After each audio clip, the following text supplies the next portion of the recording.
BA सामान्य के संस्कृत विषय के छात्रों के लिए निर्धारित इस पाठ्यक्रम के पिछले सत्रों में हमने महाकाव्य, खंड काव्य और मुक्तक काव्यों के उद्भव, विकास और इतिहास को जाना तथा इन महाकाव्यों अथवा खंड काव्यों के प्रमुख कवियों का सामान्य परिचय प्राप्त किया। संस्कृत पद्य साहित्य का इतिहास इस पाठ्यक्रम के आज के सत्र में हम रघुवंश नामक महाकाव्य के विषय में संक्षेप में जानेंगे और उसके प्रथम सर्ग के 1 से 10 श्लोकों का सामान्य रूप से अध्ययन करेंगे। तो पहले हम रघुवंश महाकाव्य का एक सामान्य परिचय देख लेते हैं, जो कि महाकवि कालिदास की कृति है। यह 19 सर्गों में विभक्त है। इसमें 1569 श्लोक हैं। इस महाकाव्य में सूर्य वंश के 31 राजाओं के शौर्य तथा जीवन का वर्णन है। अत्यंत प्रतापी तथा दयालु राजा मनु से लेकर परम विलासी राजा अग्निवर्ण तक की कथा इस महाकाव्य में संकलित है। इस रघुवंश महाकाव्य का मूल स्रोत महाकवि आदिकवि वाल्मीकि द्वारा रचित काव्य रामायण है, किंतु महाभारत अथवा पद्म पुराण से भी इसकी कथा मिलती जुलती है और यह पद्म पुराण के अधिक समीप माना जाता है। इस महाकाव्य का आरंभ राजा दिलीप के चरित्र चित्रण से होता है। अब हम रघुवंश महाकाव्य के जो नाम की उसकी सार्थकता है उसको देखते हैं और उसमें क्या वर्णन मिलता है इस चीज पर एक विचार देख लेते हैं। रघुवंश इस नाम से ही स्पष्ट है कि जिस वंश में राजा रघु हुए उनके वंश के आगे का वर्णन है इस महाकाव्य में। प्रथम सर्ग का आरंभ होता है रघुवंश नाम की सार्थकता सिद्ध करते हुए। वहां कालिदास स्वयं ही एक श्लोक में लिखते हैं, रघुणामन्वयम् वक्ष्ये। इसका व्युत्पत्ति परक अर्थ देख लेते हैं। रघोः वंशः अथवा रघूणाम वंशः। रघुवंशः रघुवंशस्य वृत्तम् अस्ति इति अस्मिन् काव्ये तत् रघुवंशम् इति। जिस काव्य में रघुवंश का वर्णन है वह रघुवंश महाकाव्य है। राजा दिलीप से प्रारंभ करते हुए श्री राम का विस्तृत वर्णन इस काव्य में हमें प्राप्त होता है। 16वें सर्ग तक श्री राम का वर्णन है और अन्य राजाओं का भी वर्णन संक्षेप में हमें मिलता है। 18वें सर्ग में 21 राजाओं का उल्लेख है। इस प्रकार रघुवंश में कुल 31 राजाओं का वर्णन प्राप्त होता है। जैसा कि आप सभी जानते ही हैं कि रघुवंश नामक महाकाव्य की रचना महाकवि कालिदास ने की थी। उनके अन्य काव्यों के बारे में हमने पिछले 2 सर्गों में जान लिया है। तो यहाँ पर हम रघुवंश पर ही केंद्रित रहते हैं। रघुवंश वीर रस प्रधान महाकाव्य है। कवि कालिदास ने इस महाकाव्य में रघुवंश के उत्कर्ष और बाद में अकर्ष का भी मनोहारी वर्णन प्रस्तुत किया। आपके पाठ्यक्रम में रघुवंश के 25 श्लोक निर्धारित हैं कि आज हम प्रथम 10 श्लोकों का अध्ययन करेंगे। इन 10 श्लोकों में जो पहला श्लोक है वह मंगलाचरण के रूप में है। महाकवि कालिदास शिव अरण्य भक्त माने जाते हैं, तो इस मंगलाचरण में भी उन्होंने अपने आराध्य शिव और पार्वती देवी की वंदना की है। अग्रेश में उन्होंने सूर्य उत्पन्न रघुवंश के महत्व का संकेत करते हुए उसके वर्णन में अपनी असमर्थता व्यक्त की है और उसका बहुत ही अच्छा निरूपण किया है, जो कि उनकी विनम्रता का द्योतक है। जैसा कि हम जानते हैं विद्या ददाति विनयम, महाकवि इतने विद्वान होते हुए भी रघुवंश के वर्णन में, उस सूर्य वंश के राजाओं के वर्णन में अपनी असमर्थता व्यक्त करते हैं।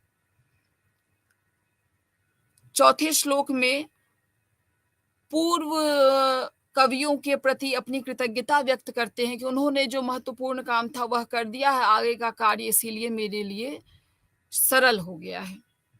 5वें से 10वें श्लोक में रघुवंशी राजाओं का विशिष्ट उनके विशिष्ट गुणों का उल्लेख महाकवि ने किया है। इस प्रकार इन 10 श्लोकों में रघुवंश नामक महाकाव्य की भूमिका का हम अध्ययन करेंगे।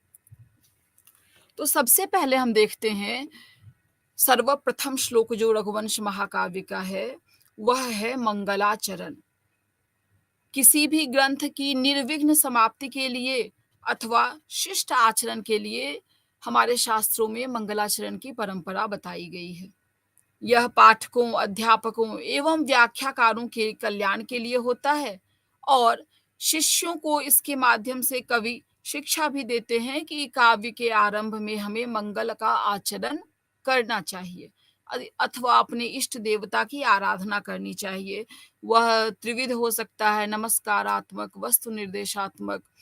तो इस श्लोक में महाकवि ने भगवान शिव की जो आराधना की है वह है वागर्था संपृक्तौ वागर्थ प्रतिपत्तये जगतः पितरौ वंदे पार्वती परमेश्वरौ। कवि कहते हैं कि सर्वप्रथम जब भी हम श्लोक पढ़ें तो उसमें हमें उसका अन्वय करना चाहिए। अन्वय के लिए हम सर्वप्रथम क्रियापद को उठाते हैं। यहाँ क्रियापद है वंदे, तो उसी से हमें कर्ता जो कि यहाँ अनुक्त है उसका बोध हो जाता है। अहम वंदे यानी मैं कालिदास प्रणाम करता हूँ। किसको प्रणाम करता हूँ? वागर्थौ इव संपृक्तौ जगतः पितरौ पार्वती परमेश्वरौ वंदे। कि जो वाक और अर्थ के समान नित्य संबद्ध हैं, नित्य जुड़े हुए हैं, उन जगत के माता पिता भगवान शिव और देवी पार्वती की मैं वंदना करता हूँ, उनको मैं प्रणाम करता हूँ। तो क्यों प्रणाम करता हूँ? तो वागर्थ प्रतिपत्तये, वाक और अर्थ की प्रतिपत्ति के लिए। वाक अर्थात शब्द, अर्थ अर्थात उससे जो हमें अर्थ प्राप्त होता है। तो इस शब्द से अर्थ की प्राप्ति के लिए मैं, उसके ज्ञान के लिए मैं भगवान शिव और देवी पार्वती की आराधना करता हूँ, उनको प्रणाम करता हूँ। वाक और अर्थ जिस प्रकार से नित्य संबद्ध हैं, उसी प्रकार उनकी उपमा उन्होंने भगवान शिव और देवी पार्वती से दी है। इसमें अगर हम संधि पर विचार करें तो वागर्थाविव में हमको अयादि संधि मिलती है। वागर्थौ धन इव, औ की जगह यहाँ आदेश हो गया है, तो वागर्थाविव बन गया है। वागर्थ प्रतिपत्तये को हम देखें तो वाक धन, धन अर्थात जो वाक धन अर्थ प्रतिपत्तये, यहाँ पर क को जस्व संधि से ग हो गया है। वर्ग का प्रथम अक्षर जो है वह तृतीय अक्षर में परिवर्तित हो गया है, तो वागर्थ बन गया है, वागर्थ प्रतिपत्तये।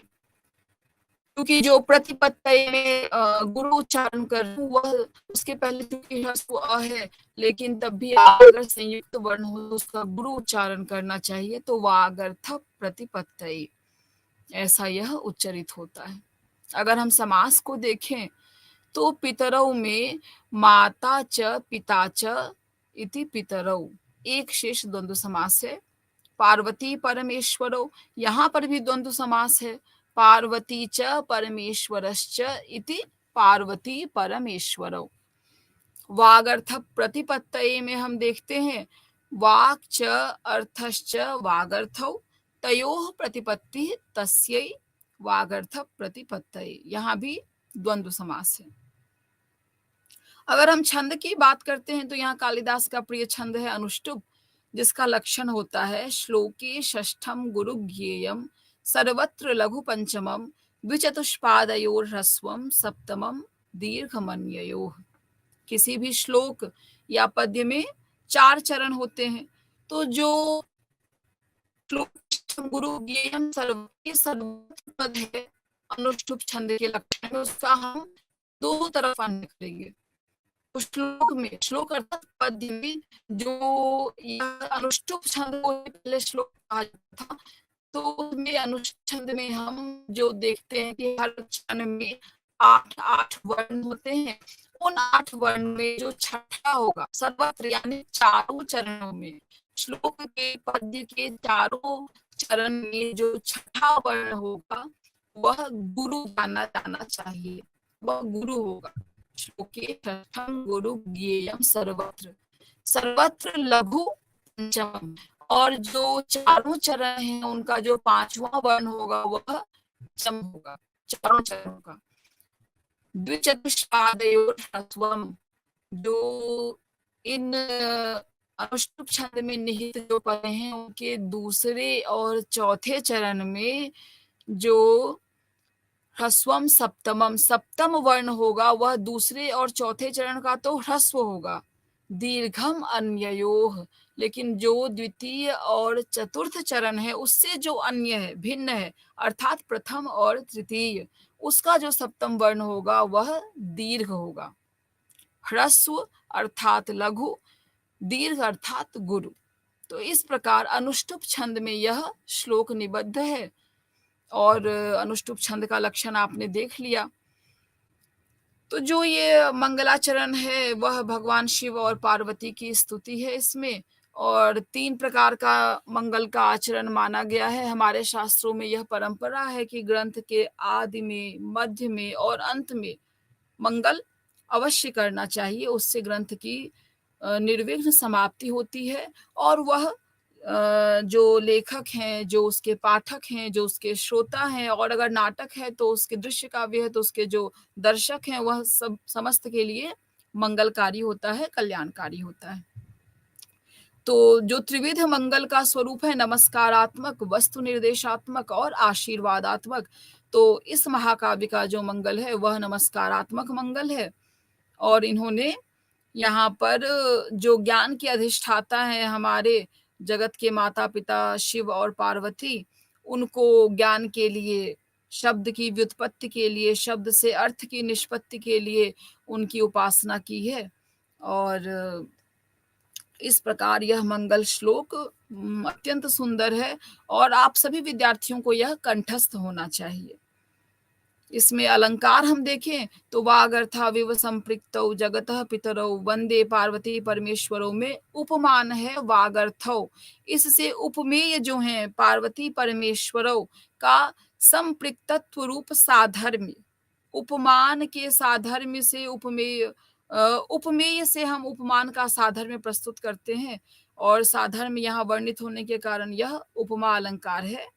इसका लक्षण है उपमा का साम्य मन्येन वर्ण्यस्य वाच्यम च एक दोपमा, यह उपमा अलंकार का हम लक्षण देखते हैं।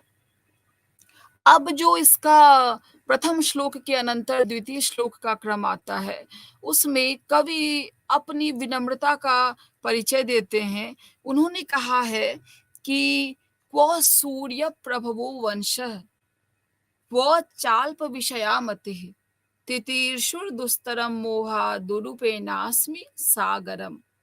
महाकवि कहते हैं कि क्व सूर्य प्रभवः वंशः, सूर्य प्रभवः वंशः क्व, सूर्य से उत्पन्न कहाँ यह रघु का वंश, मतलब सूर्य से उत्पन्न अर्थात सूर्य है कारण जिसके, ऐसा जो रघुवंश, कहाँ तो उसकी महत्ता।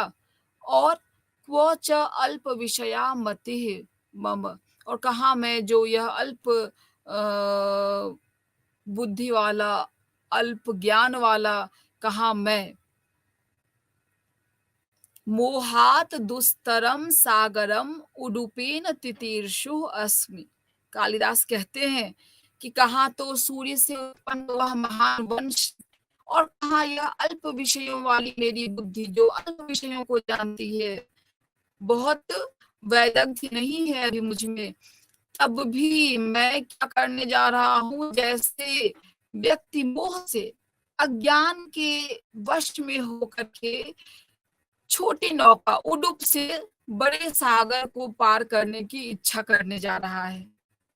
अर्थात अ, बड़ा सागर जो कि एक छोटी नौका से तैरकर पार नहीं किया जा सकता, छोटी नौका से उसको नहीं एक किनारे से दूसरे किनारे तक हम जा सकते हैं। लेकिन मैं इतने अल्पज्ञ होते हुए भी इतने बड़े वंश का जो यह महाकाव्य जो इस वंश पर लिखने जा रहा हूँ, जो कि सूर्य से उत्पन्न है, तो मैं वैसा ही कार्य करने जा रहा हूँ कि एक छोटी नौका से अगर कोई बड़े सागर को पार करने की कोशिश करता है, अर्थात कि यह कार्य बहुत ही दुष्कर है और मैं अज्ञानवश इसको करने के लिए इच्छुक हो रहा हूँ। तो क्व सूर्य प्रभवः वंशः क्व च अल्प विषया मम मतिः मोहात दुस्तरम सागरम उडुपेन तितीर्षु अस्मि। मैं क्या है कि मोहवश अज्ञानवश एक छोटी नौका से बड़े सागर को तैरने की इच्छा रख रहा हूँ। अब यहाँ पर संधि देखते हैं हम, तो चाल्प विषया में दीर्घ संधि हुई है, च धन अल्प विषया, च में जो आकार है और अल्प विषया का जो आकार है, दोनों मिलकर के आकार हो गए हैं, दीर्घ हो गए हैं, तो यह दीर्घ संधि का उदाहरण है। तितीर्षुर दुस्तरम, तितीर्षुः धन दुस्तरम, तो यहाँ पर हम विसर्ग संधि को देखते हैं कि विसर्ग यहाँ पर रकार हो गया है। तीसरा शब्द लेते हैं, पद लेते हैं हम, उडुपेनास्मि, उडुपेन धन अस्मि। यहाँ पर भी उडुपेन में जो अंत्य वर्ण है नकार, उसमें जो आकार है वह ह्रस्व है, उसके अगला वर्ण है अस्मि का आकार, दोनों आकार मिलकर के दीर्घ आकार हो जाते हैं और उडुपेनास्मि यह संधि के बाद पद बनता है। समास को हम देखें तो सूर्य प्रभवः, यहाँ पर बहुव्रीहि समास है, सूर्य प्रभवो यस्य सः, सूर्य प्रभवः। और अल्प विषया, यहाँ पर भी बहुव्रीहि समास है, अल्पो विषयो स्याः सा अल्प विषया। अगर हम इस श्लोक में हम विशेष देखेंगे यहाँ पर क्या विशेष चीज देखने को मिलती है, तो सूर्यवंशी राजाओं का चरित्र परम पवित्र है, उसका वर्णन करने के लिए उतना तेजस्वी चरित्र की आवश्यकता है जो कि महाकवि करने जा रहे हैं, किंतु उन्होंने विनम्रता कहा है कि यह वंश सूर्य से उत्पन्न है और परम तेजस्वी वंश है, इसके महाराज मनु, दिलीप, रघु, अज, दशरथ और राजसी पराक्रमी और यशस्वी राजा हुए हैं, जिनका यश और जिनका धर्म इस समग्र भूमंडल में व्याप्त है। ऐसे राजाओं के वर्णन के लिए जिस सामर्थ्यवती मनीषा की बुद्धि की आवश्यकता है वह मुझ में नहीं है, ऐसा कालिदास कह रहे हैं, किंतु ऐसा नहीं है। वह इनका वर्णन करने में सक्षम थे और उन्होंने बहुत ही सुंदर वर्णन किया है। रघुवंश महाकाव्य 19 सर्गों में निबद्ध है और उसमें इतने सुंदर से महाकाव्य के सारे लक्षण समुद्घाटित होते हैं। तो लेकिन वह तो अपनी विनम्रतावश यह कह रहे हैं कि मेरे पास उतनी बुद्धि नहीं है कि मैं इन महान राजाओं का वर्णन कर सकूं। रघुवंश जो है उसका यश, उसकी कीर्ति महान समुद्र की भांति है और मेरी जो स्वल्प विषयों को ग्रहण करने वाली बुद्धि है या स्वल्प विषयों का ग्रहण कर चुकी बुद्धि है, वह तो एक छोटी नौका के समान है। जिस प्रकार एक छोटी नौका से हम किसी बड़े सागर को तैरने की इच्छा कर लें, तो यह वैसा ही है कि मैं अपनी छोटी बुद्धि से, अल्प बुद्धि से, मंद बुद्धि से मैं क्या करने जा रहा हूँ, सूर्य से उत्पन्न वंश जो कि इतने प्रतापी राजा जिसमें हुए हैं, उनका वर्णन करने की इच्छा रख रहा हूँ। तो यह द्वितीय पद्य था। तृतीय पद्य में महाकवि आगे बढ़ते हुए कहते हैं, मंदः कवियशः प्रार्थी गमिष्याम्युपहास्यताम् प्रांशुलभ्ये फले लोभादुद्बाहुरिव वामनः। महाकवि कहते हैं कि मैं इसकी इच्छा तो रख रहा हूँ। इसका प्रसंग अब हम पहले द्वितीय श्लोक से लेकर चलेंगे कि मैं अपनी इच्छा तो कर रहा हूँ कि मैं यह सूर्य वंशोत्पन्न जो रघु वंश है, जो रघु आदि राजा हुए हैं, महान पराक्रमी राजा, उनके वर्णन की इच्छा तो रख रहा हूँ, किंतु यह हास्यास्पद होगा। ठीक उसी प्रकार जैसे एक वामन व्यक्ति, एक बौने कद का व्यक्ति एक ऊंचे वृक्ष से फल तोड़ने के लिए अपना हाथ ऊपर करे। वृक्ष की ऊंचाई का बिना अम, आभास किए कि यह वृक्ष इतना ऊंचा है, इसकी इतनी ऊंचाई पर फल लगा हुआ है, और वह नीचे से अपने छोटे कद के बावजूद उसको तोड़ने की इच्छा कर रहा है, तो जो मैं यह अपनी अल्पमति से इस बड़े वंश का, यशस्वी पराक्रमी राजाओं का वर्णन करने की सोच रहा हूँ, तो यह उसी तरह उपहास के योग्य है। तो कहते हैं कवि, मंदः कवि यशः प्रार्थी गमिष्याम्युपहास्यताम् प्रांशुलभ्ये फले लोभात उद्बाहुरिव वामनः। अन्वय देखते हैं हम। मंदः कवियशः प्रार्थी प्रांशुलभ्ये फले लोभात उद्बाहुः वामन इव उपहास्यताम गमिष्यामि। मंद अर्थात मूढ़, कवि यशः प्रार्थी अर्थात कवि के यश को प्राप्त करने का इच्छुक, जो अपने काव्य के माध्यम से जगत में यशस्वी होना चाहे, ऐसी जो इच्छा रखता है, वैसा कवि वह प्रांशुलभ्ये, जो उन्नत पुरुष द्वारा प्राप्त करने योग्य चीज है, उसमें ठीक उसी प्रकार इच्छा करता है जैसे लोभात, फल की प्राप्ति की इच्छा से ऊपर उठाया हुआ एक वामन बौना पुरुष जिस प्रकार उपहास्यताम गमिष्यात, मतलब जैसे उपहास का पात्र होता है, उसी प्रकार मैं भी इतने बड़े रघु के वंश को जो अपने काव्य के माध्यम से वर्णन करने की इच्छा रखता हूं, तो मैं भी उसी प्रकार उपहास को प्राप्त होऊंगा।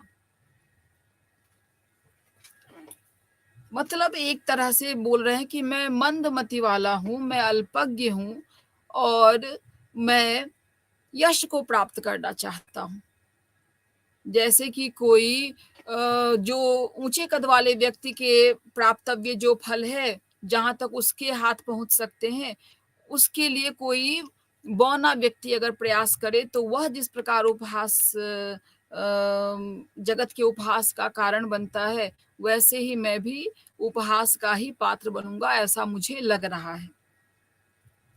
हम अगर संधि पर विचार करें तो गमिष्याम्युपहास्यता, यहाँ पर हम देखते हैं कि यण संधि होती है, तो गमिष्यामि में जो म में इकार, ह्रस्व इकार है, उसके आगे अच है उपहास्यताम का उ, तो इकार को हम यणादेश कर देते हैं और यह आदेश हो जाता है गमिष्याम्युपहास्यताम। उस यकार को हम उ से जोड़ देते हैं, तो गमिष्याम्युपहास्यताम होता है।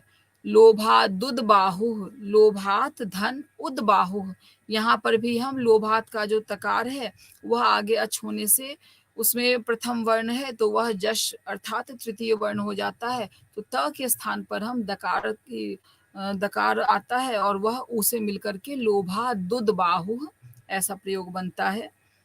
उदबाहुरिव में उदबाहु धन इव, यहाँ विसर्ग संधि होती है, तो विसर्ग को हम रकार हो जाता है, उदबाहुरिव यह प्रयोग होता है, बनता है। समास को देखते हैं तो कवि यशः प्रार्थी, कवीनाम यशः कवि यशः तत्प्रार्थयते तच्छीलः, तो कवि यशः प्रार्थी, यहाँ पर यह तत्पुरुष समास है। प्रांशुलभ्ये प्रांशुना लभ्य तस्मिन, यहाँ भी हम तत्पुरुष समास देखते हैं। अब इस पद्य में विशेष क्या है, तो प्रतिपाद्य जो वस्तु है उसके महत्व और उसकी महिमा का प्रतिपादन कर कवि अपने प्रबंध के महत्व को द्योतित करते हैं कि उनके प्रबंध में कितने महत्वपूर्ण विषय का वर्णन है। और जब वह रघुवंश जैसा प्रतिपाद्य हो जो कि सूर्य से उत्पन्न है, सूर्य स्वयं समस्त भुवनों को प्रकाशित करते हैं, तो उनके वंश का महान होना अति स्वाभाविक है। एक तो सूर्य से उत्पन्न वंश, दूसरा कहाँ अल्पज्ञ में, तो उसके वर्णन को उद्यत हूं मैं करना चाह रहा हूं, मैं इच्छुक हूं कि महान चीजों का वर्णन करके मैं भी प्रसिद्धि को प्राप्त करूं, एक महाकवि कहलाऊं। लेकिन वह जो स्वल्प बुद्धि वाला मैं हूँ, मंद बुद्धि से युक्त होने पर भी काव्य निर्माण से जो यश प्राप्त होता है, उस यश यश को प्राप्त करने का इच्छुक हूँ। तो ऐसे में जो मेरी गति है वह उस बौने व्यक्ति के समान है जो किसी उन्नत पुरुष द्वारा, श्रेष्ठ ऊंचाई वाले व्यक्ति द्वारा जो प्राप्त करने योग्य फल है किसी उन्नत वृक्ष पर लगा हुआ, तो उसको देखकर अगर कोई बौना व्यक्ति चाहे कि वह भी उस फल को तोड़ ले, तो जैसे वह उपहास को प्राप्त होता है, जगत के लोग उस पर हंसते हैं, वैसी ही गति हो सकता है मेरी भी हो इस महाकाव्य को लिखने के अनंतर।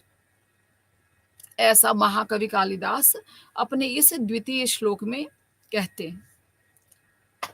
तृतीय श्लोक अब आता है, उसमें भी इसी चीज को, इसी प्रसंग को महाकवि आगे बढ़ाते हुए कहते हैं कि जो उनके पूर्व के वाल्मीकि आदि महाकवि हुए हैं, उन्होंने जो अपने ग्रंथों में सूर्यवंश का वर्णन किया है, उसके सहारे ये हो सकता है अपना वर्णन कर ले जाएं, क्योंकि उन्होंने जो वर्णन कर दिया है वहां से इनको उतनी जानकारी मिल गई है, उनका इतना प्रमाण मिल गया है कि किस प्रकार रघु वंश के राजाओं ने अपने पराक्रम से समस्त पृथ्वी को, भूमंडल को प्रकाशित कर रखा था।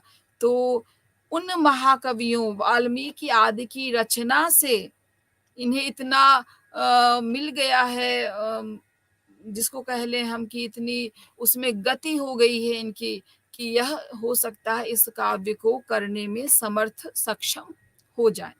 तो कवि कहते हैं अपने इस चतुर्थ श्लोक में, अथवा कृतवाग द्वारे वंशेस्मिन् पूर्व सूरिभिः मणौ वज्र समुत्कीर्णे सूत्रस्येवास्ति मे गतिः। महाकवि कालिदास क्या कह रहे हैं कि सबसे पहले हम अन्वय देख लेते हैं। अथवा, यह तो है, मैं उनकी व्याख्या करने में सक्षम नहीं हूं, लेकिन यह भी हो सकता है कि पूर्व सूरि भी कृत वाग द्वारे अस्मिन् वंशे वज्र समुत्कीर्णे मणौ सूत्रस्य इव मे गति अस्ति।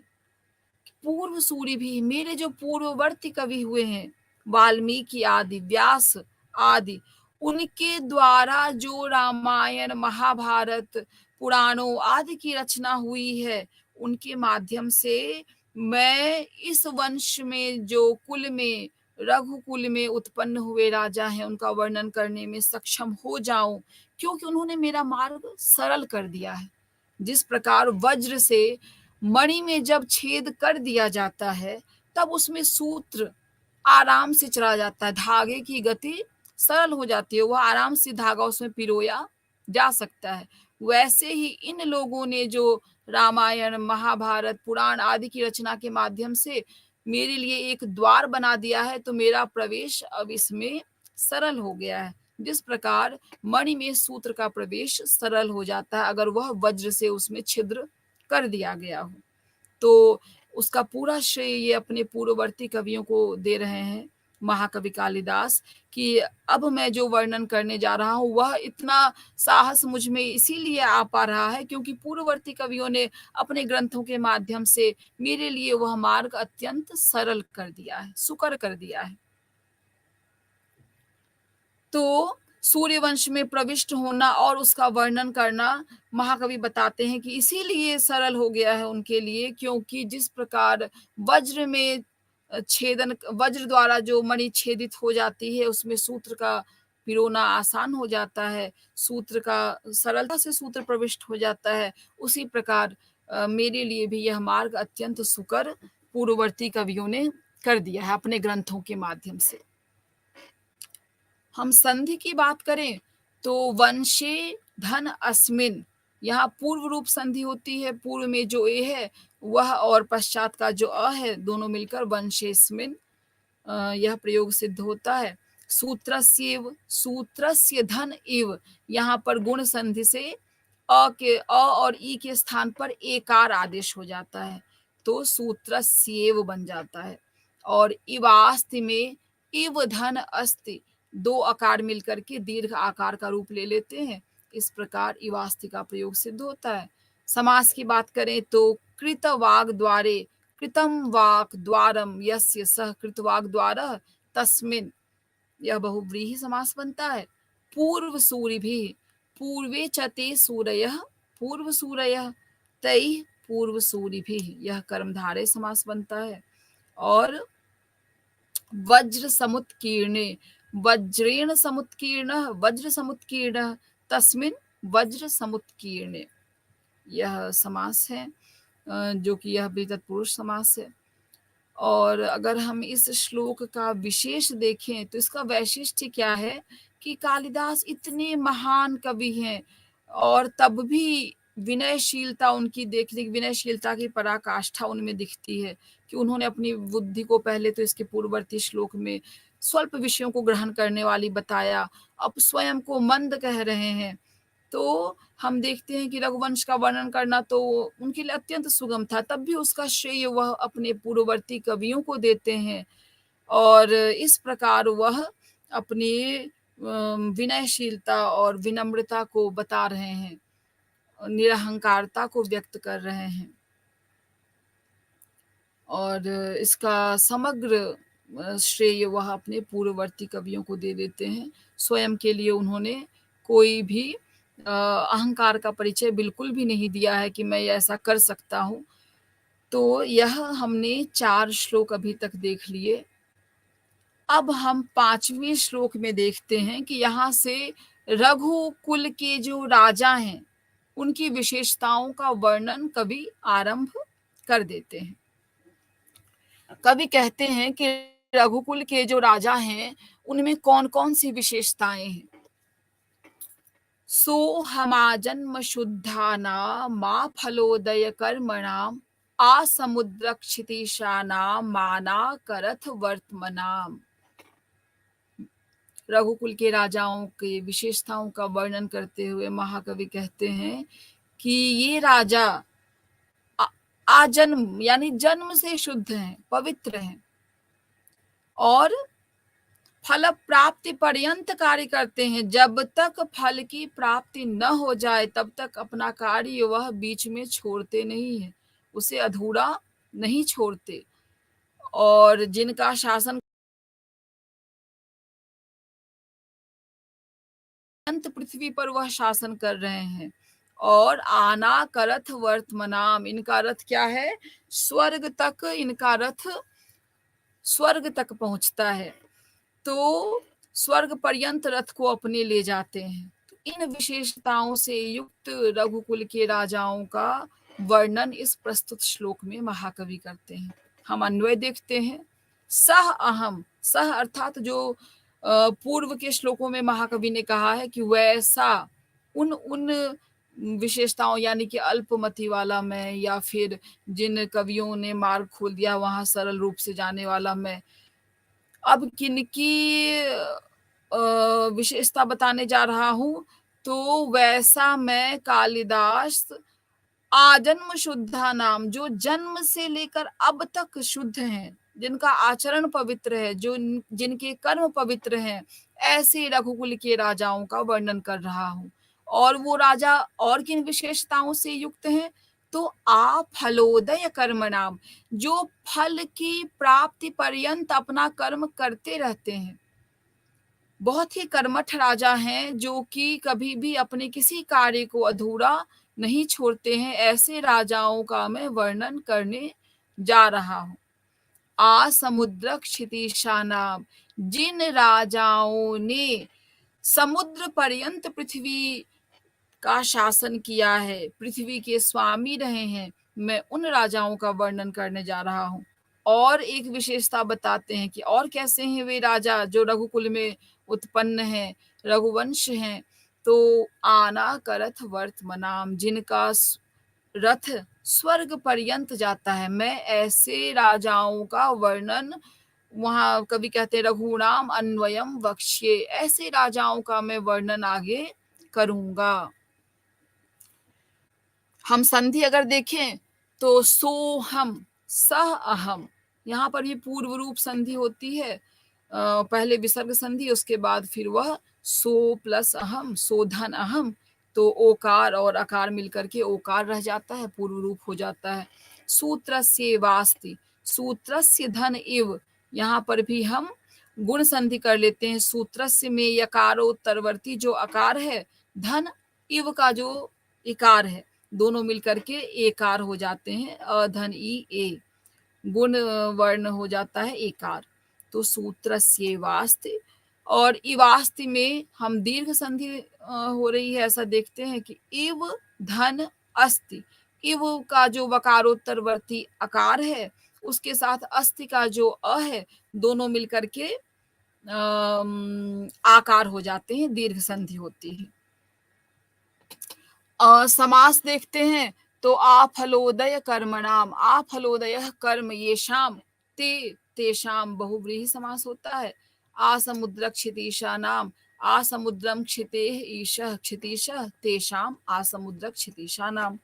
आनाकरथ वर्तमनाम, अनाकम रथ वर्तम येषाम, तेषाम, ये बहुव्रीहि समास है। इसके पहले जो आसमुद्र क्षितीशा नाम था वह तत्पुरुष समास का उदाहरण था। इस श्लोक का अगर हम वैशिष्ट्य देखें तो कालिदास ने यहाँ पर अपने को पुनः सोहम के माध्यम से पूर्ववर्ती श्लोकों का, पूर्ववर्ती श्लोक में वर्णित अपने गुणों का स्मरण कराया है, और उसके अनंतर रघुवंश के राजाओं के वैशिष्ट्य का वर्णन आरंभ कर दिया है। सह अहम, अर्थात वैसा मैं, वही मैं, कैसा, तो अल्प विषय को ग्रहण करने वाली जिसकी मति है, और जो बहुत ही मंदमति का है, अल्प बुद्धि वाला है, वैसा मैं रघुकुल के राजाओं के बारे में अब उनकी विशेषताओं का वर्णन करने जा रहा हूँ। लेकिन आगे वह इस श्लोक में वर्णन आरंभ कर देते हैं, और रघुवंशी राजाओं के प्रमुख रूप से उन्होंने 4 विशेषताओं को इस श्लोक में उद्धृत किया है। आजन्म शुद्धा नाम, आफलोदय कर्म नाम, आसमुद्र क्षितीशा नाम, और आनाकरथ वर्तमनाम। तो इस प्रकार इसी क्रम को आगे रखते हुए छठे श्लोक में महाकवि कहते हैं, फिर वर्णन का क्रम उनका आगे जारी है, रघुवंशी राजाओं के वर्णन, विशेषताओं का वर्णन जो कर रहे हैं। और कवि कहते हैं, यथा विधि हुताग्नि नाम, यथा कामार्चितार्थी नाम, यथा पराध दंडा नाम, यथा काल प्रबोधि नाम। तो कवि कहते हैं कि इन 4 विशेषताओं के अतिरिक्त हम आगे भी उनकी विशेषताओं को देखते हैं, तो अगले इस श्लोक में उन्होंने अन्य 4 विशेषताओं का उल्लेख किया है, जिसका अन्वय है कि यथा विधि हुताग्नि नाम, यथा कामार्चितार्थी नाम, यथा पराध दंडा नाम, यथा काल प्रबोधि नाम, रघूनाम अन्वयम वक्ष्ये।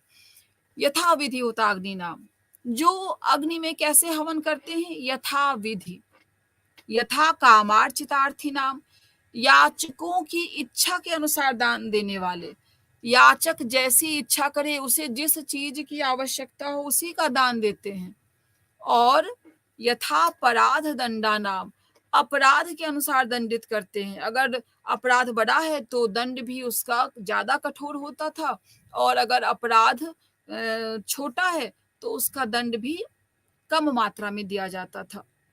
और यथा काल प्रबोधि नाम, महाकवि कहते हैं कि उचित समय पर प्रबुद्ध होकर कार्य पूर्ण करने वाले, यथा काल, जिस काल में जिस चीज की आवश्यकता है वैसा कर्म करने वाले जो हैं, यह रघुवंशी राजाओं की अन्य 4 विशेषताएं हैं।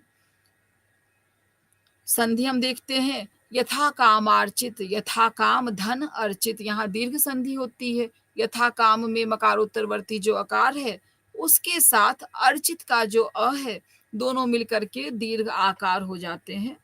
और यथा अपराध, यथा धन अपराध, तो यथा में जो आकार है और अपराध का जो अ है, यह दोनों मिलकर के दीर्घ आकार हो जाते हैं। समास हम देखें अगर, तो यथा विधि हुताग्नि नाम, विधिम अनतिक्रम्य यथा विधि, यथा विधि हुता अग्न्यः यैर्तेषाम्, यहाँ अव्ययी भाव और यथापराध दंडा नाम में अपराधम अनतिक्रम्य यथापराध दंडो येषाम तेषाम। श्लोक का वैशिष्ट्य हम देखते हैं तो महाकवि कहते हैं कि महाराज रघु के वंश में उत्पन्न राजाओं की अन्य विशेषताएं, जो हम इसके पूर्ववर्ती श्लोक से आगे बढ़ते हैं तो अन्य विशेषताओं का वर्णन करते हुए कहते हैं कि वे यथा विधि हुताग्नि है, अर्थात शास्त्रों में जो प्रतिपादित विधि है उसके अनुसार वो यज्ञ आदि का संपादन करते हैं, शास्त्र प्रतिपादित कर्म करते हैं, और जैसी उसमें आहुति की जो विधि बताई गई है वो दे करके वह अग्नि को तृप्त करते हैं। शास्त्रीय विधि का अनतिक्रमण वो कहीं भी नहीं करते। दूसरा है यथा कामार्चितार्थी नाम, जो उनके द्वार पर आए हुए याचक होते हैं उनको वो उनकी इच्छा के अनुसार दान देते हैं। उनको जितनी आवश्यकता है, जिस चीज की आवश्यकता है उतना दान देकर, उस चीज का दान देकर वे उन्हें तृप्त रखते हैं। जैसे कि रघु का वर्णन आता है कि रघु ने कौत्स को स्वयं यथेच्छ दान दिया था, जिसके वर्णन कालिदास ने यहाँ पर कर दिया है। रघुवंशी राजा अपराधी को उसके अपराध के अनुसार दंड देते थे, यथा अपराध दंडा नाम, और यथा काल प्रबोधि नाम, जो जिस समय जिस चीज की आवश्यकता हो वैसे जिन जो प्रबोधनशील हैं उस अनुसार ही अपने कार्य को संपन्न करते हैं, और न अपने कार्य में कोई विलंब करते और न ही समय को व्यर्थ जाने देते हैं। ऐसे जो रघुवंश के राजा हैं उनका वर्णन हमने, उनकी विशेषताओं, उनकी इन विशेषताओं का उल्लेख कालिदास ने प्रस्तुत श्लोक में किया है। अब हम अगला श्लोक लेते हैं 7वें संख्या का। त्यागाय संभृतार्थानां सत्याय मितभाषिणां यशसे विजिगीषूणां प्रजायै गृहमेधिनां। इस श्लोक में हम देखते हैं कि कालिदास ने रघुवंशी राजाओं के अन्य विशेषताओं का भी यहाँ पर उल्लेख किया है, और वह विशेषता कैसी है? सब प्रयोजन है, किसी न किसी प्रयोजन से युक्त विशेषता है। क्या कहते हैं कालिदास? त्यागाय संभृतार्थानां, सतपात्र को दान देने के लिए अर्थात त्याग करने के लिए जो संभृता नाम, धन को इकट्ठा करने वाले हैं। धन इकट्ठा इसलिए नहीं करते कि उसका उपभोग वो स्वयं करेंगे, बल्कि जब सत्पात्र आएगा जिसको उसकी आवश्यकता होगी उसको वह धन, वह दान स्वरूप देंगे, इसके लिए वह धन का संचय करते हैं। सत्याय मितभाषिणाम, मितभाषी वो क्यों है? कम क्यों बोलते हैं? तो कम वह इसीलिए बोलते हैं कि कम बोलने से असत्य भाषण की संभावना भी कम रहती है, ज्यादा बोलने से असत्य संभाषण भी हो सकता है, इसीलिए वह मितभाषी हैं, बहुत कम बोलते हैं, जिससे जब भी उनके मुख से जो निकले वह सत्य ही हो। यश से विजिगीषूणाम, युद्ध में विजय प्राप्त क्यों करना चाहते हैं? दूसरे राज्य पर दूसरे प्रजा को कष्ट देने के लिए? दूसरे राज्य की प्रजा को नहीं, यश के लिए। यश से विजिगीषूणाम, जीतने की इच्छा उनकी क्यों है? यश प्राप्त के लिए। और प्रजायै गृहमेधिनाम, उन्होंने गृहस्थ धर्म का वर्ण क्यों किया? क्यों वह गृहस्थ धर्म में प्रवेश करते हैं?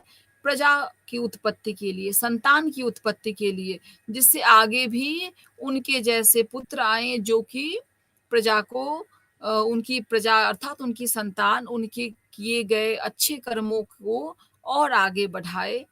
इसीलिए वह गृहस्थ धर्म में आते हैं, न कि सुख वैभव विलास के लिए।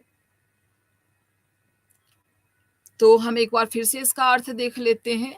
योग्य सत्पात्र को दान देने के लिए जो धन का संचय करते थे, सत्पात्रों को दान देने के लिए, कि जब समय आएगा वैसे सत्पात्र आएंगे, तब हम उनको इस प्रकार के धन दें या इस प्रकार का दान दें, इसीलिए वह धन का संचय करते थे।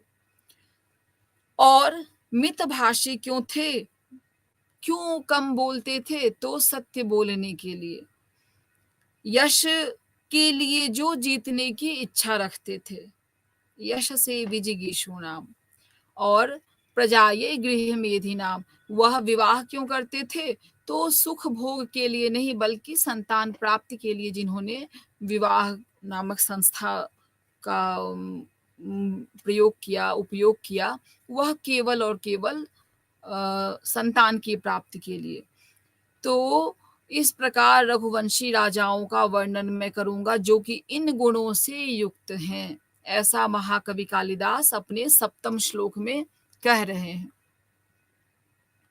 8वें श्लोक में हम देखते हैं कि अन्य गुणों को बताते हुए कहते हैं महाकवि, शैशवेभ्यस्त विद्यानाम यौवने विषयैषिणाम वार्धक्ये मुनिवृत्तीनाम योगे नान्ते तनुत्यजाम।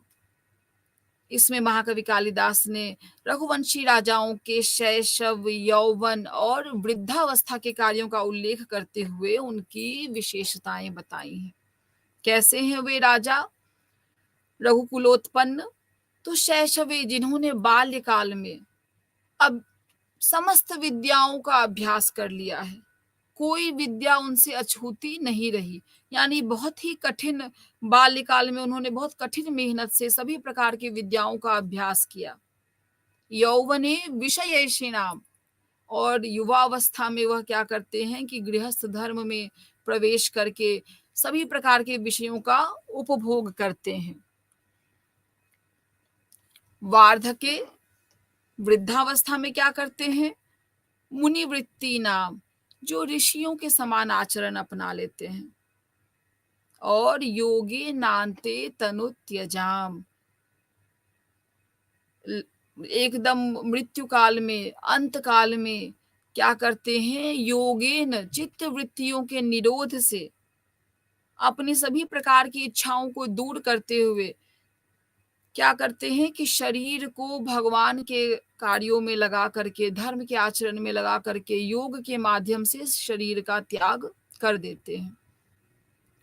तो ऐसे जो रघुकुलोत्पन्न राजा हैं, जो कि बाल्यकाल में विद्या का अभ्यास करते हैं, युवावस्था में गृहस्थाश्रम में प्रवेश लेकर सभी प्रकार के विषयों का भोग करते हैं, और वृद्धावस्था में ऋषियों के समान उनका व्यवहार हो जाता है, अरण्य में रहकर परमात्मा का ध्यान करते हैं, और जब मरण काल आता है तो भगवान का स्मरण करते हुए जो अपने शरीर का त्याग करते हैं, इस नश्वर शरीर का, ऐसे रघुवंश के राजाओं का मैं कालिदास वर्णन करूंगा। किसमें? इस महाकाव्य में, रघुवंश नामक महाकाव्य में।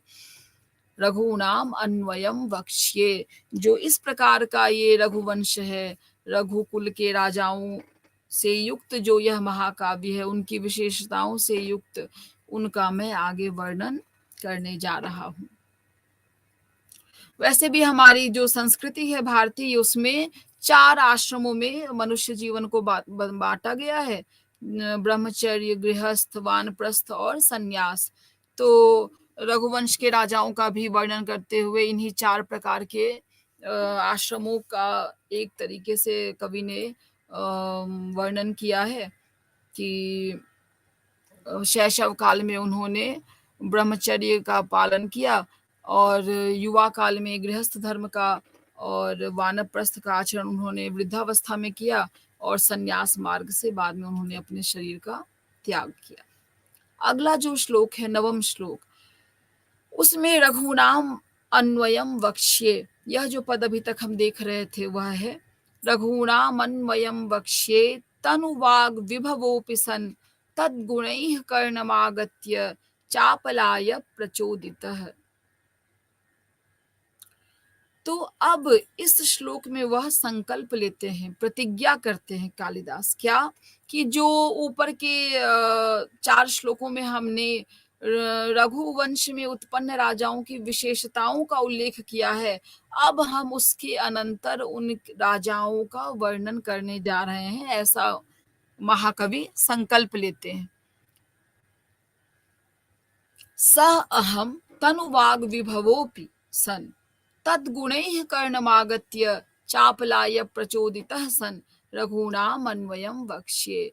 जो मैं शुरू के श्लोकों में जो कवि ने अपनी विशेषता बताई, तो वाणी के सामर्थ्य से तनुवाग विभवोपि सन, वाणी के सामर्थ्य से रहित होने पर भी मैं क्या करने जा रहा हूँ, रघुवंशी राजाओं के वर्णन को, उनके गुणों का वर्णन करने जा रहा हूँ। क्यों? क्योंकि उनके गुण जो हमारे कान में आकर के हमको चपल बना रहे हैं, चंचल बना रहे हैं। रघुवंश के राजाओं का, रघुनाम अन्वयम, उनके वंश को वक्ष्ये कहूंगा आगे, उनके गुणों से प्रभावित होकर के मैं इतना चपल हो गया हूँ कि मैं इसमें प्रेरित होकर के लग गया हूँ कि मेरे पास वाणी का सामर्थ्य तो नहीं है, अल्प विषयों को ग्रहण करने वाली बुद्धि है, लेकिन तब भी मैं उन राजाओं के, रघुवंश में, सूर्य वंश में उत्पन्न राजाओं के गुणों का वर्णन अपने इस महाकाव्य में करने जा रहा हूँ। तो हम देखते हैं कि कालिदास ने 5वीं से जो 8वें श्लोक तक के कुल 4 श्लोक हैं, वहां रघुवंशी राजाओं के 16 गुणों का वर्णन किया। क्या क्या है कि जो आजन्म, जन्म से ही पवित्र हैं, फल प्राप्ति पर्यंत जिनकी उद्यमशीलता है, समुद्र पर्यंत पृथ्वी का स्वामित्व, स्वर्ग पर्यंत रथगामित्व, शास्त्रोक्त विधि से यज्ञ संपादन, याचकों को आवश्यकता अनुसार दान देना, अपराध के अनुसार जो दंड विधान करते हैं, यश के लिए विजय इच्छा रखते हैं, संतति के लिए जो गृहस्थ धर्म में प्रवेश लेते हैं, और शैशव काल में जिन्होंने विद्या का अभ्यास किया है, यौवन में विषय का उपभोग किया है, वृद्धावस्था में मुनि वृत्ति को धारण किया, और अंत में संन्यास आश्रम में योग बल से अपने इस नश्वर शरीर का, देह का त्याग किया, ऐसे रघुवंशी राजाओं का मैं अब वर्णन करने का संकल्प लेता हूँ। क्यों लेता हूँ? यद्यपि मेरी वाणी में उतना सामर्थ्य नहीं, मैं नहीं कर सकता राजाओं की विशेषताओं के प्रभाव में आकर उनको सुन करके मैं अपने को उनके क्रम का, उनके शौर्य का, उनके विशेषताओं का वर्णन करने से रोक नहीं पा रहा हूँ स्वयं को। इसीलिए मैं अब यह महाकाव्य लिखने जा रहा हूँ, और ऐसा संकल्प लेता हूँ कि जो मेरे पूर्ववर्ती कवियों ने मेरे लिए यह मार्ग सुगम कर दिया है, तो इस आधार पर मैं अब इनका वर्णन करने की हिम्मत कर रहा हूँ और आगे करने जा रहा हूँ प्रकृत ग्रंथ में।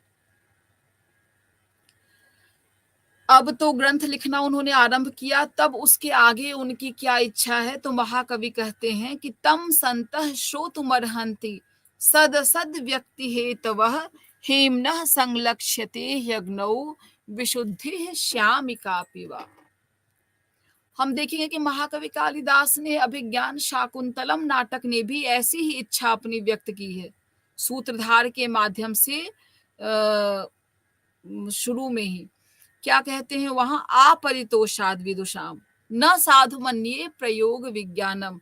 अभिज्ञान शाकुंतलम में महाकवि कहते हैं कि जब तक विद्वान लोग संतुष्ट न हो जाएं, तब तक मैं अपने प्रयोग को साधु अर्थात सही, अच्छा नहीं मान सकता।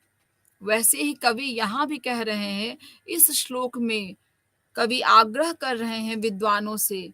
क्या कहते हैं कि रघुवंशी राजाओं का जो मैं यह चरित्र लिख रहा हूँ, यह आप लोग सुनिए, क्योंकि आप लोग ही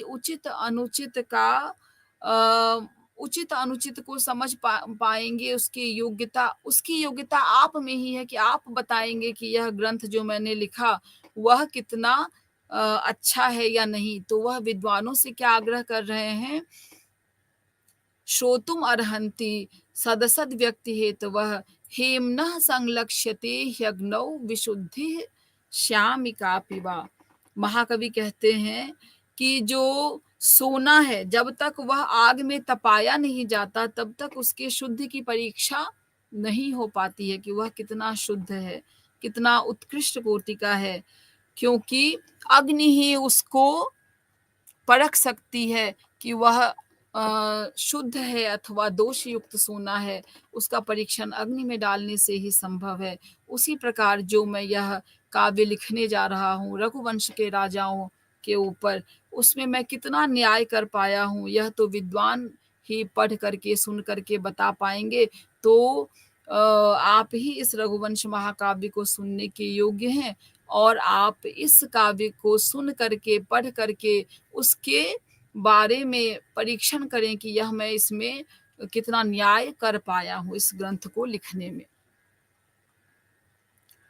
तो अगर हम देखें कि एक बार समराइज कर लें कि प्रथम श्लोक से लेकर 10 श्लोक पर्यंत तक हमने क्या-क्या देखा इसमें, तो सभी कार्य के आरंभ में मंगल का आचरण किया जाता है, जिस प्रकार हमारे शास्त्र विहित परंपरा है यह।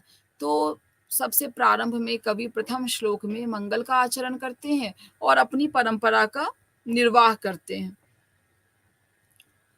मंगल के आचरण में उन्होंने शिव और देवी पार्वती की स्तुति की है, उन्हें प्रणाम किया है, जो कि इस समस्त जगत के माता और पिता हैं।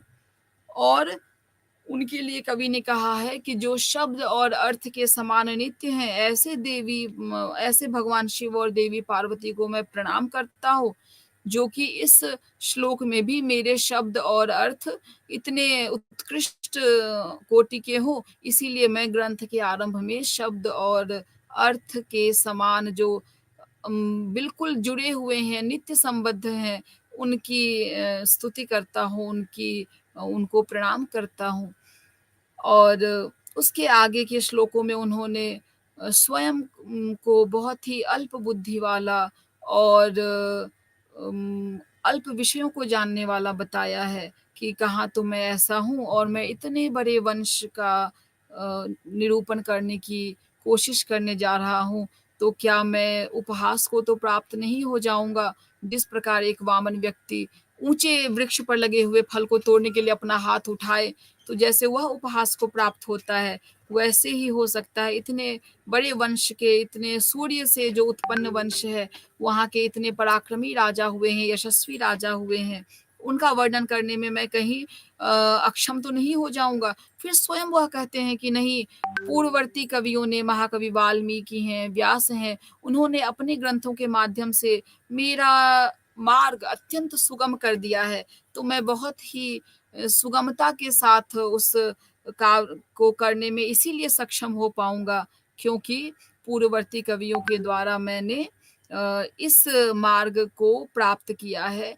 तो जिस प्रकार वज्र से जो छेदित मणि है, उसको उसमें जैसे सूत्र आसानी से चला जाता है, वैसे ही मैं भी पूर्ववर्ती कवियों के जो रामायण, महाभारत, पुराण आदि काव्य हैं, उनके बताए हुए रास्ते पर चल कर के अब इस ग्रंथ को परिपूर्ण कर लूँगा।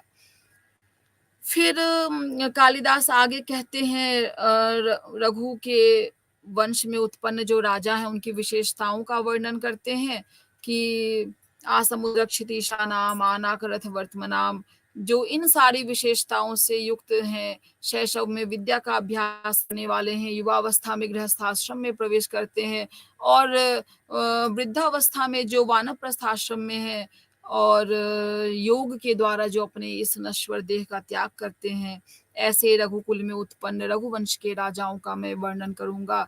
और संकल्प लेने के बाद वह विद्वानों से आग्रह करते हैं कि आप लोग हमारे महाकाव्य का श्रवण करें, उसे पढ़ें, जिससे कि आप बताएँगे कि क्या मैंने इसमें उचित लिखा है, क्या अनुचित है। इन सबको देखते हुए वह विद्वानों के आग्रह के अनंतर इस 10वें श्लोक में अपनी बात रखते हैं।